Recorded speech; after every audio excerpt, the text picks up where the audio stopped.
Fala galera, beleza? Eu sou o Vitor Magnani. Eu sou Murilo Penteado. E esse é o Na Lata.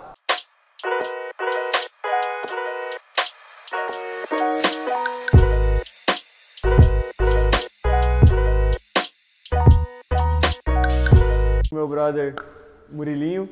Valeu. Murilinho que hoje é o principal juvenil do país.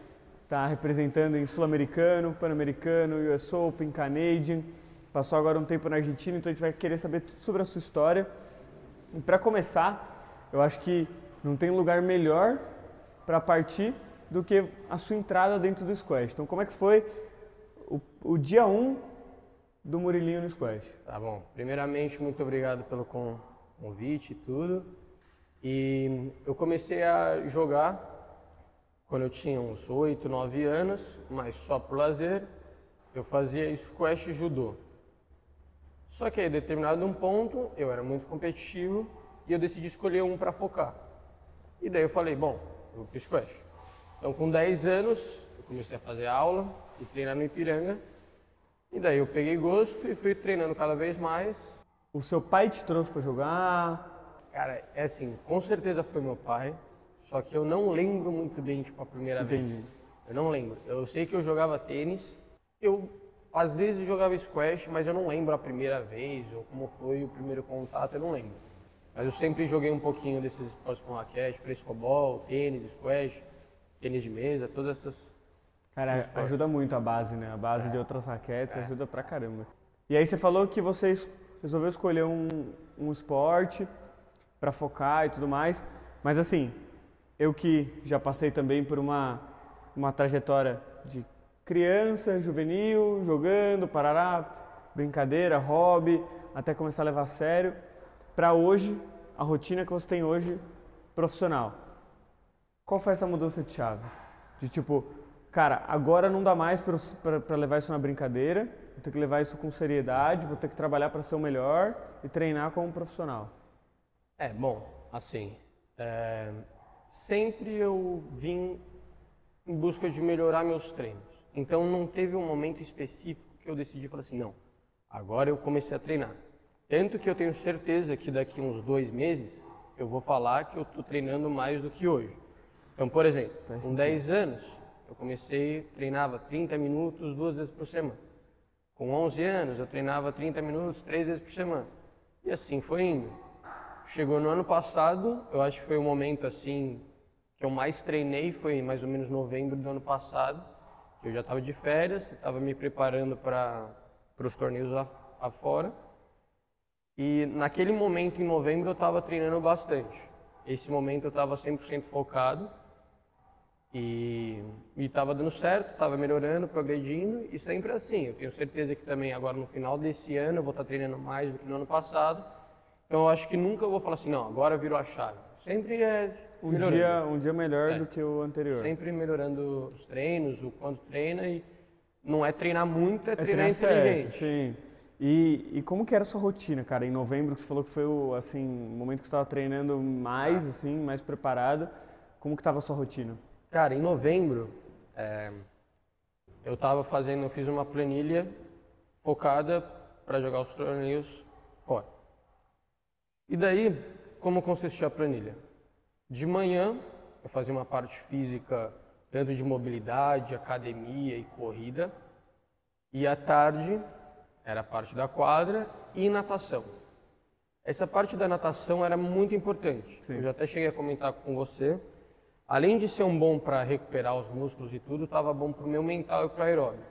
Porque a partir do momento que eu fazia uma coisa que eu não gostava, e eu voltava para o squash, me dava vontade de jogar e sempre me dava vontade de jogar e assim que era bom. Então, se eu ficasse só no squash, eu já ia estar... Fica maluco. Ia ficar louco. Fica maluco. E aí foi bom. E a natação, ela tem um lance para fôlego, para... Assim, eu acho que eu precisaria muito de natação, acho que é legal pra caramba. Agora eu quero perguntar um pouquinho sobre torneios, principalmente internacionais. Então, quais são os sul-americanos que você jogou, Pan-Americano, US Open, Canadian? Conta pra gente um pouquinho também, mesmo esquema. Lá de trás, qual foi seu primeiro sul-americano? Como que foi? Como que você foi subindo essa escadinha? Bom, eu comecei no Sul-Americano de Lima, 2018. Meu último. Foi o último do Vitor, por sinal. Foi bem legal, foi bem importante. Joguei bem, cheguei nas quartas de final. Não, fiz bons jogos, eu lembro. E as oitavas foi muito engraçado. Foi muito porque engraçado. Eu era pequenininho e daí sempre fui muito emocionado assim, com as vitórias. E aí eu lembro que eu ganhei as oitavas de final, aí eu lembro que o Vitor depois chegou e falou pra mim. Aí eu terminou a partida, ele virou e falou assim, vamos começar todo mundo a fazer Murilo. Aí os caras começaram, Murilo. E aí, mano, eu comecei a chorar. Saiu chorando de emoção, assim. Abracei todo mundo, não é engraçado. Muito bom. Muito bom. Essa época, assim, de Sul-Americana é muito divertido, porque além de tipo, toda a parte de jogo, de squash, de melhorar, tem a relação entre a galera. Então, pô, era meu último Sul-Americano, era o primeiro do Murilinho, então todo mundo assistindo o jogo, torcendo e vibrando, então isso é muito louco. Cara, é demais. Sempre quando eu falo para os pais começarem a levar os filhos para o Sul-Americano e tudo, o primeiro motivo é para se divertir, assim, fazer os amigos e tudo. E isso que é o mais legal. E ter história, né? Ter vivência. Olha quantas coisas você viveu, tipo, viajando para jogar, quantas coisas eu vivi, quantas coisas do Gabriel, seu irmão começando a viver também. Isso aí. E daí, beleza, passando Lima, eu joguei um Sul-Americano na Bolívia, que foi o meu pior Sul-Americano assim que eu joguei. Mas aprendi várias coisas também, tudo certo, foi em altitude. Joguei mais em Quito, daí depois de Quito teve o US Open. Foi o meu primeiro US Open. A gente conseguiu arrecadar dinheiro para ir, conseguimos e fomos para Boston, nos Estados Unidos. Que já foi no Arlen Center esse? Não, esse foi em 2019 em Harvard, e algumas escolas eram Harvard, Northwestern e mais uma que eu não lembro. Eu acho que era Andover. Que era mais dos pequenininhos. Que era mais dos pequenininhos. Só que para você jogar em Harvard, você tinha que passar primeiro por uma dessas duas. Sei. E daí, com a gente também. E daí eu lembro que quando saiu a chave, se eu passasse da primeira rodada, eu ia jogar com cabeça 16. E eram 2 canadenses em seguida. E aí eu entrei, eu estava meio nervoso no primeiro jogo, consegui ganhar. Aí o segundo jogo era um jogo difícil. Eu lembro que ele tinha chegado na semifinal do Canadian no mesmo ano, era um menino bom. E aí eu consegui ganhar dele também. E uma coisa muito engraçada desse jogo foi que assim, foi eu e meu pai, certo? E daí eu tava jogando essa partida, e aí eu lembro, tipo, segundo ou terceiro game eu escuto um vai Murilo. E meu pai não fala nada. Tava nervoso, tava tenso. E aí, aí eu olhei pra fora, tava o Celso. Seu tio tinha ido? De surpresa, do nada, assim. De surpresa, assim. Nossa, que da hora. Mó engraçado. Aí passou essa partida, aí eu fui jogar em Harvard. Aí joguei contra o indiano. Azedou legal. E daí tudo bem, beleza, me diverti, experiência, assisti partidas animais, tudo. Beleza, jogou o US Open, voltou. Como é que você voltou do US Open? É outro mundo, né? Não, eu lembro que eu voltei com uma vontade de jogar assim, inacreditável, com as experiências e tudo. Comecei a treinar mais. Depois do US Open teve outro sul-americano. Depois teve o de Mar del Plata. Aí entrou a pandemia, tudo. Sim. Mar del Plata, que foi o do ano passado. Esse foi o melhor sul-americano, assim, de relação e de jogos que eu já fiz. Foi o que você perdeu pro Santa Maria 3-1. Tava assistindo esse jogo. E daí... Você tava jogando muito, mas aí você morreu, velho. É que assim, o que aconteceu? Esse sul-americano, assim, foi demais, assim, questão tanto de amizade e tudo, foi demais. E daí, eu tinha jogado muitos jogos, Isso é duro do sul-americano. Que era o grupo, mais a oitavas e mais a dupla que eu passei 2 rodadas e a gente não esperava isso. E o Santa Maria tinha passado de bye na primeira rodada das oitavas, não tinha jogado dupla, não tinha jogado nada. Tava e fresco. Jogou um grupo de 3 pessoas. Assim, o sul-americano tem muito disso. Como é um torneio muito longo, às vezes quem faz menos jogos, ou faz jogos mais rápidos, ou seja, tipo, se o cara ganha todas as rodadas de 3-0, ele chega muito mais zero, muito mais fresh para jogar do que alguém que de repente foi tipo mais jogos, 3-2 para lá, 3-2 para cá, jogo de 1h30. esse cara vai chegar baleado. Então, mesmo que ele tenha um condicionamento muito bom, isso influencia muito num campeonato longo. Isso mesmo. E também, mas eu joguei muito bem essa partida Jogou também. muito bem. Joguei muito bem, eu fiquei feliz. E, como sempre, terminou o torneio, queria aprender mais, fui atrás, comecei a treinar mais. Joguei um torneio no Pinheiros, ano passado, que vocês transmitiram. Sim. Foi a final com o Berbel. Ganhou a primeira. Foi a primeira que eu ganhei, foi bem legal. Aí passou e teve o treinamento com o egípcio, Qual que? o Elki. Isso foi muito importante. Foi acho que um dos momentos assim mais importantes que eu tive com o squash foi esse. Aprendi muitas coisas. Parecia que eu não sabia jogar squash, tive que aprender tudo de novo, tanto a dar paralela quanto a dar tipo drop cruzado no nick. Foi tudo, aprendi tudo de novo. É outra visão de jogo. Outra coisa. E daí joguei o Pan-Americano, joguei bem, fiz o que eu tinha que fazer. O Pan-Americano foi em agosto. Terminando o Pan-Americano, em agosto, foi um momento, eu acho que você pode até levar um pouco em consideração nessa virada de chave, talvez. Pode ser. Pode ser. Porque depois do Pan-Americano eu vi que eu estava bem atrás de alguns moleques e eu não queria ficar desse jeito. Sim. Então eu conversei com uns amigos meus do squash dos outros países, perguntei o que eles faziam, eles me falaram, fui pegando algumas coisas e esse treino em novembro eu montei pensando essas coisas que eles falaram, as outras coisas que eu já tinha pensado e eu montei esse treino. Foi você que montou? Eu que montei. A planilha de treino. É. E daí, em setembro, outubro e novembro eu estava fazendo essa planilha, só que tirando a parte da manhã durante setembro e outubro que eu estava na escola. Tá. Então... Quem que faz? Desculpa a pergunta cortar. Quem que fez sua preparação física? Então, tudo eu montei no começo. Eu que fiz, eu pesquisei e fui indo atrás. Aí passou um tempo, aí a Clube Físio decidiu me dar uma ajuda. E aí eu lembro que eles fizeram um treino de tiro para mim. Legal. E aí era um treino de tiro bom, bem legal. E aí foi indo, foi dando certo, eles foram me acompanhando. E adoro eles sempre estão me ajudando, principalmente agora.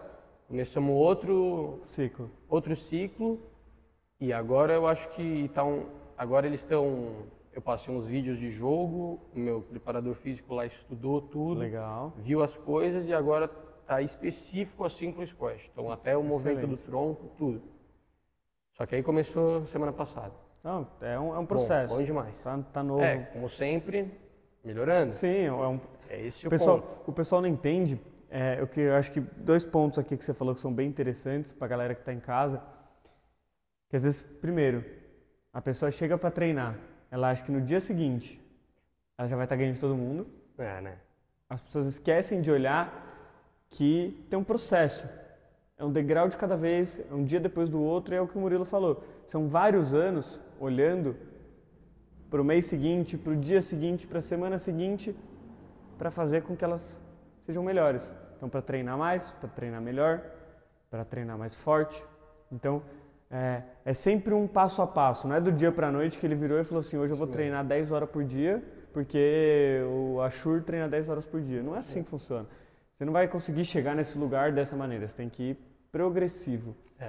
E outra coisa bem interessante que eu puxei aqui foi sobre você voltar do Sul-Americano, do US Open, dos torneios, com muita sede, com muita vontade de treinar.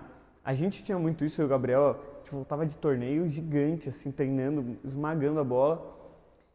E tem bastante aluno, mesmo, cara, iniciante, 5ª classe, 4ª classe, que às vezes tem medo de entrar num campeonato. Putz, eu vou tomar porrada, eu vou não sei o quê. E assim, a gente teve agora exemplo de 3 atletas aqui do Na Lata que entraram no Paulista, primeiro campeonato, os 3 perderam. Eles estão absurdamente empolgados. Da hora. Então, assim, o campeonato ele não é só importante para você ganhar o campeonato. Cara, é importante para você ter vontade. Olhar para os outros e falar, pô, eu quero chegar lá. Eu tenho potencial para chegar lá. O que ele faz? O que eu preciso treinar? Preciso jogar mais. E isso é muito legal. Então, Eu acho que para quem ainda não participou de campeonato, participa que você vai ver o universo. É isso mesmo. Incrível. Concordo completamente. E também é uma coisa que é muito fácil falar, que tem que ser um dia melhor do que o outro dia. Eu também estou aprendendo isso, só que você tem que focar nisso. E em torneio, seu objetivo não tem que ser campeão também. É outra coisa que é fácil de falar, mas seu objetivo não tem que ser campeão. Porque se você entrar na quadra, um cara superior, jogar bem e perder, não é culpa sua. É um aprendizado. O cara joga melhor que você. É isso, tem que reconhecer o mérito do outro. É isso. Então, por exemplo, se eu jogar contra o Shorbag agora e jogar muito bem, eu não vou sair da quadra frustrado nem nada, porque, bom, eu joguei muito bem e não tinha como ganhar mesmo. Sim. É fácil falar isso, só que eu também estou aprendendo até, só que é uma coisa que tem que ficar, se pensar sempre e focar. forte na cabeça. Eu quero saber o que você sente falta como juvenil, dentro do juvenil. Não só olhando nacionalmente, assim, mas pela experiência que você teve fora, o que você sente falta no juvenil, seja no circuito, seja nos atletas, seja nos clubes e academias, o que você sente falta? Cara, assim, eu realmente tenho bons olhos assim para o juvenil do Brasil.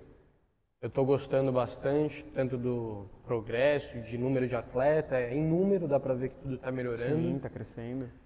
Só que assim, eu acho que muitas vezes fica muito clubinho, sabe? As pessoas não querem treinar com os outros, aprender novas coisas, escutar os outros, e isso eu acho que falta um pouco. União. Falta mais uma união. Como na Argentina que eu fui agora, faz um mês, tava 16 meninos treinando juntos. Isso Cada um bom. de clube diferente, só que no momento todo mundo estava junto para treinar junto. E daí um aprende com o outro, tá junto, amizade, e eu acho que isso falta. Dá ritmo, dá tudo. Falta isso. É porque aqui, assim, como a gente também, o Brasil é muito grande, a gente tem juvenil no Brasil inteiro, acho que dificulta um pouco isso, mas, cara, se a gente olhar para São Paulo a gente já não consegue ter uma união. Isso mesmo. Tem a galera que joga ali, tem a galera que joga ali, tem a galera que joga ali, e eu não deixo, eu que sou treinador, não deixo meus atletas jogarem em outro lugar. Eu, não quero que eles treinem em outro lugar, eles só treinam aqui. Cara, isso é horrível pro esporte, isso é horrível pro esporte, até porque assim, você não vai treinar em outro lugar, beleza, você não vai aprender com outra pessoa. Ninguém é o dono do conhecimento inteiro. Quanto mais a gente tiver outras experiências, cara, e abriu muito a nossa cabeça agora, que a gente foi treinar com o Mula na Bienal, a gente tem ido na Delta, a gente treina aqui, cara, são pessoas diferentes o tempo inteiro treinando com pessoas diferentes. Cara, isso abre a cabeça. Tudo que eu sei agora também, graças a Deus eu tive a oportunidade de viajar e tudo foi uma série de informações. Sim. Então, em um US Open eu sabia, o primeiro US Open eu lembro muito claro que eu tinha que melhorar meu saque. Aí depois eu aprendi como era a técnica da batida. Aí depois com outro treinador, o jeito da movimentação. Aí o outro, a velocidade que você... Então foram muitas informações que eu estava de cabeça aberta para escutar e fui aprendendo. Tanto agora mesmo, tanto quanto os meus amigos agora mesmo na Argentina, eles falaram tanta coisa assim para mim, eu absorvi tudo e estou treinando essas coisas. Ótimo. Então, um agregando na vida do outro. Uma coisa que falta, se eu tivesse que colocar assim no juvenil, é ficar com a cabeça mais aberta. As crianças e tudo estarem dispostas a escutar tudo, de pessoas mais experientes ou até menos experientes, escutar para ver se é verdade, perguntar depois para alguém. E uma coisa que eu sempre pontuei foi assim, o juvenil tem que se divertir. Concordo. Sempre. Concordo plenamente. Sempre. Então, exemplo, eu treino o Lucas e a Luísa, que são meus primos. As únicas coisas que eu falo para os dois são se divirta e volta pro meio. São as únicas coisas que eu falo para eles. Uma boa abordagem. E daí, então eu acho que também pode ser que falta um pouco das crianças se divertirem, entrarem na quadra sem pressão, ficar com um amigo, rir, tudo.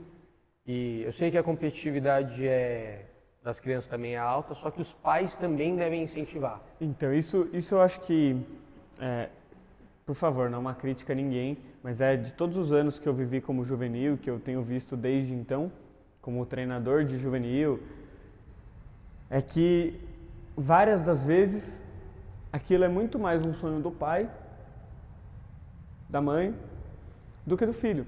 Então, às vezes você está transferindo as suas expectativas, os seus sonhos, de repente as suas frustrações para uma criança que às vezes só quer jogar e conhecer os amigos. Exatamente. Ou você não está, tipo, apoiando como algo sério, tipo, quer que seu filho estude, beleza, é importante estudar, mas, tipo, só foca nessa parte dos estudos e não olha que seu filho, de repente, quer ser um atleta. Isso aí. Existem várias verdades e várias possibilidades. Eu e o Gabriel, a gente vive do esporte.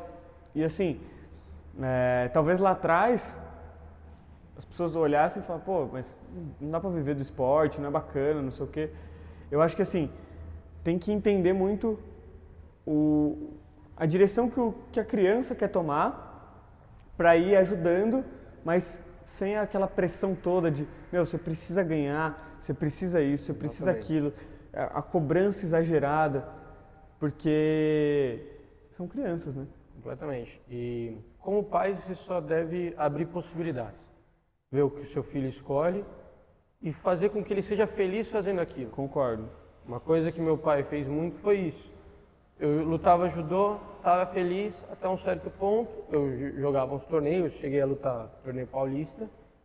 Só que aí falei, não, quero squash. Vou decidir jogar squash. E daí eu estava me divertindo, diverti, ele incentivando a diversão. Ele nunca foi um cara que... Eu acho que ele nunca cobrou uma vitória minha na vida. Só, bom, se diverte. Eu que às vezes era meio maluco assim, aí eu dava uns chilique assim. Nossa, muito. E aí, só que eu sempre, mesmo dando os chilique e tudo, eu tava feliz. Sim. Tava feliz. Normal. O Murilo, pra quem não conhece, assim, o Murilinho de alguns anos atrás, não são tantos anos. Ia dar treino pra ele no Ipiranga. Final do treino jogava, eu ganhava. Todas. Ele chorava. Todas. Murilo, mas é normal, cara, eu tenho que ganhar de você, por isso que eu tô aqui te treinando. Não, mas eu não quero perder. E chorava. Isso é verdade, não vou mais jogar squash, não sei o quê. Aí passava meia hora, ele voltava assim, com a raquetinha, e entrava na quadra. Meu, que figura, que figura. Eu sempre fui muito assim mesmo, é engraçado mesmo, porque realmente assim foi. É que isso depois que lapida, tipo, isso durante um tempo é ruim, óbvio, mas depois que lapida, isso se torna força de vontade para treinamento. Eu também sempre fui assim. Eu de moleque eu ficava muito irritado quando perdia, chorava toda vez. E uma coisa que eu acho que, assim, no começo do meu juvenil, eu ganhei mais do que eu perdi. E daí isso fez meio com que eu, quando perdesse, sofria mais. Então muitos pais eu já vi ultimamente, falam assim, não, meu filho só está perdendo, não sei o quê, que ele vai se desmotivar e tudo. Eu acho o contrário. Eu também acho o contrário. É melhor perder agora, aprender a perder, porque já vira uma lição pro resto da vida, do que passar um tempo... Trabalho, para relacionamento, Exatamente. Tudo. Depois começar a passar um tempo e sofrer com as derrotas. Sim. Por exemplo, o meu primo Lucas, que eu estou treinando, ele nunca ganhou uma partida em torneio. Caraca. Ele já jogou 20. Ele perdeu as 20. Coitado. E eu falo pra ele, cara, você tá jogando bem, e assim, é bom você estar perdendo por enquanto. Eu já falei pra ele, aí agora ele sai das quadras e nem mais... Ele sai da quadra e vai correr, sai correndo. ele é terrível, eu lembro desse, é terrível. Engraçado. Então, o lance, eu acho, eu também perdi, quando eu comecei, eu só perdia praticamente. Eu perdia pro Berbel, pro Pedrinho, pro Vinícius Cancini, eu só perdia. Pra todos os meninos da minha geração, que era uma geração muito boa. O Berbel tinha sido campeão sul-americano sub-11, o Pedrinho foi campeão sul-americano sub-11 e sub-13 no mesmo torneio, velho. Que geração. No mesmo torneio o Pedrinho ganhou 11 e 13, porque na época podia jogar 2 categorias. Insano. Então, eu comecei, eu era horroroso e só tomava porrada pra esses meninos. Só que eu olhava pros meninos e falava, porra, eu quero buscar. Eu tô tomando porrada, mas cara, não vai ser sempre assim. Não vai ser sempre. Eu vou treinar, eu vou treinar, eu vou treinar e eu vou buscar. E, cara, hoje buscamos. Hoje somos todos no mesmo patamar, assim, os que continuaram. Então, o que é legal é justamente essa superação, de você começou em baixa, você começou perdendo, natural, porque tem gente que joga mais tempo que você e depois você... Exatamente. Estamos falando de jogo, de vitória, eu vou lançar uma polêmica. Eu quero saber, a galera de casa quer saber, explica essa rivalidade com o Isaías e como está o placar de vocês. Cara, esse é um assunto muito legal. É um assunto muito legal. É legal porque, pra assim, você, né? Vamos ser sinceros. Mas pra ele também é legal, ele sabe disso. E assim, você estava falando da sua geração, que era insana, assim, tecnicamente. Eu concordo. E eu acho que é uma coisa que faltou na minha época, assim. Eu tive quatro adversários, assim. O Caio Paiva, o Bruno Nicoletti, o Bruno Félix e o Isaías. O Isaías, falando agora do Isaías, assim, a gente sempre foi muito amigo, eu e o Isaías. Apesar de, assim, se você for parar pra pensar, nós dois somos pessoas completamente diferentes. Completamente diferentes. Completamente diferentes. Mas que Só que a gente se dá bem, como nós, nos sul-americanos, era muito engraçado que sempre era eu, Isaías, o Caio, Bowen e o Vigo. Não, perfis completamente diferentes de todos eles. Todos eles. Todos eles. E daí, você não conseguia ver um sem os quatro. A gente ficava o tempo inteiro juntos, se divertindo, rindo, torcendo. Isso que é o mais legal, que eu estava falando sobre se divertir, é essa parte que é demais.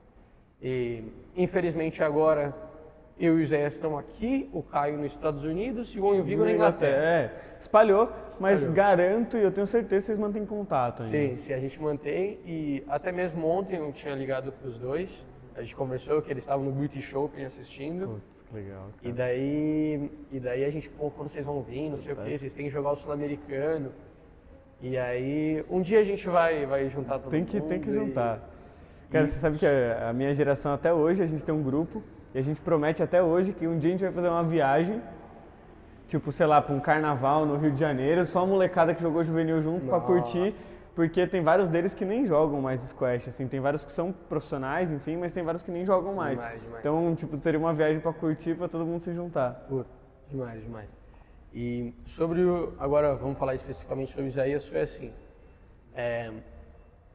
Eu e o Isaías já jogamos 20 vezes. A gente conta isso, eu não sei porque a gente conta, só que a gente conta. E no começo, eu ganhei muito do Isaías, no começo. E aí teve um ponto que o Isaías me passou. Aí eu passei ele. Aí ele me passou, eu passei ele. Ele me passou, eu passei ele.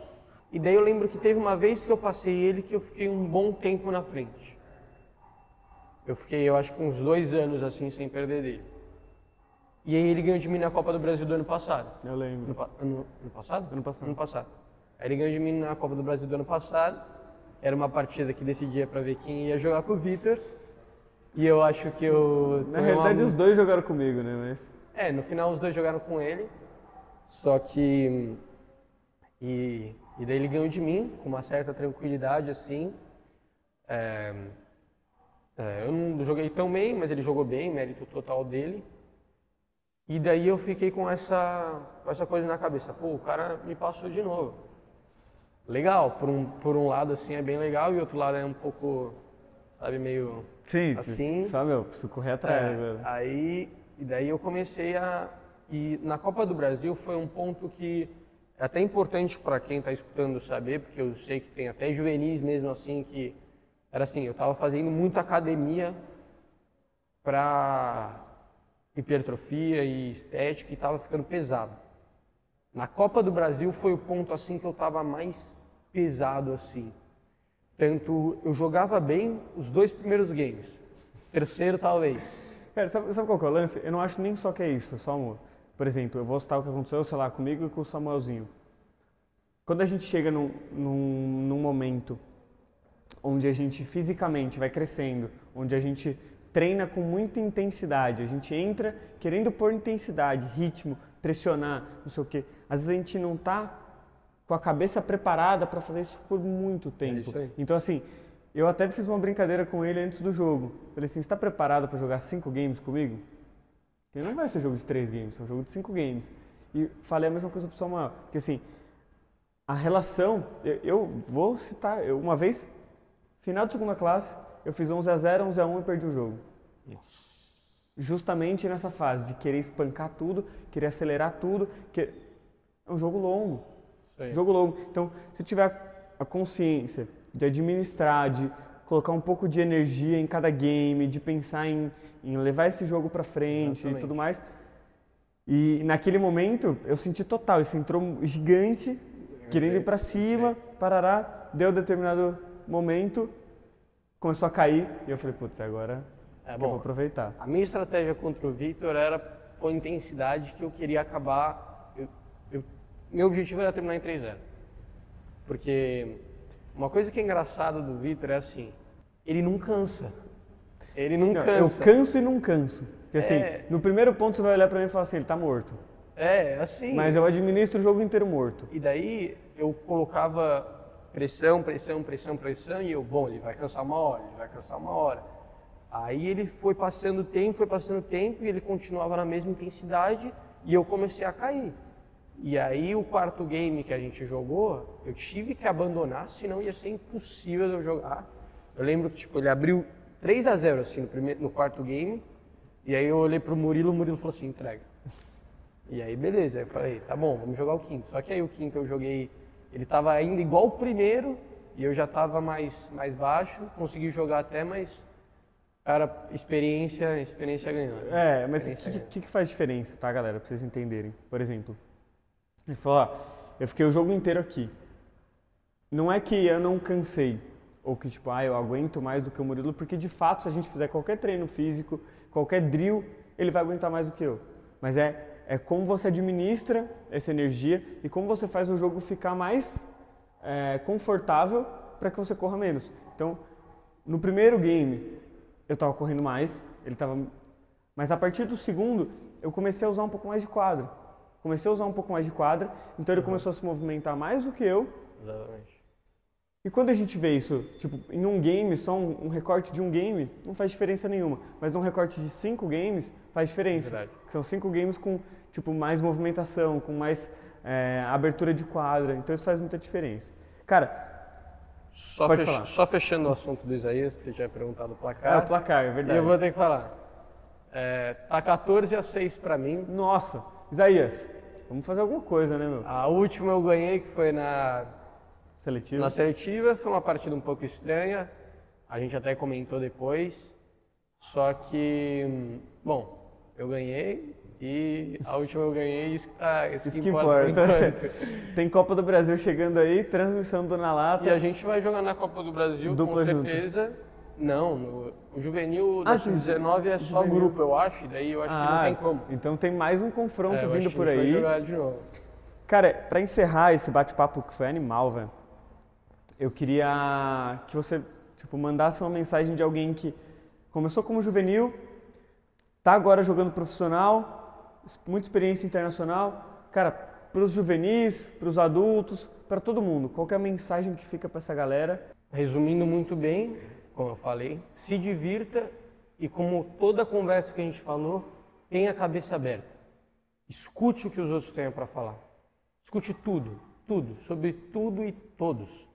Então, se alguém falar para você, não, a paralela tem que ser desse jeito, você vê, pergunta para alguém que sabe mais, ou pode mandar mensagem para mim, para qualquer pessoa, para o Vitor, eu tenho certeza que a gente vai responder. Obviamente, isso não tem a mínima dúvida. Assistir partidas profissionais também é muito importante, assim. Eu sempre fui fã, assim, de assistir tudo e analisar. E com meu pai, com meu irmão também. A gente sempre foi de analisar, ver quantas paralelas a pessoa bateu por game, um certo jogador, contar. Isso você vai aprender várias coisas também. E o meu recado é esse, então. Os juvenis se divirtam e mente aberta. Os pais também. De qualidade, o melhor é o Assal, só que não tem como você gostar dele. É muito difícil, eu não também me esforço, mas eu não consigo. Ele é o melhor, só que como pessoa, assim, jogando, Farag. Tá. Farag. Eu gosto bastante do Farag. Beleza. Fechado, Mu. Brigadaço, muito velho. obrigado a vocês. Agora eu vou te atropelar na quadra, que já fiz um Ixi. treinão. E agradecer a todo mundo que assistiu. Nessa tela final aqui vocês vão ver uma indicação de vídeo, nossa playlist de dicas do Na Lata, muita dica animal Pode e uma assistir, bolinha para se assista. inscrever no canal. Isso aí, muito obrigado. Valeu, galera. E os vídeos estão muito bons, hein? Assistem aí. Valeu, galera. Até a próxima.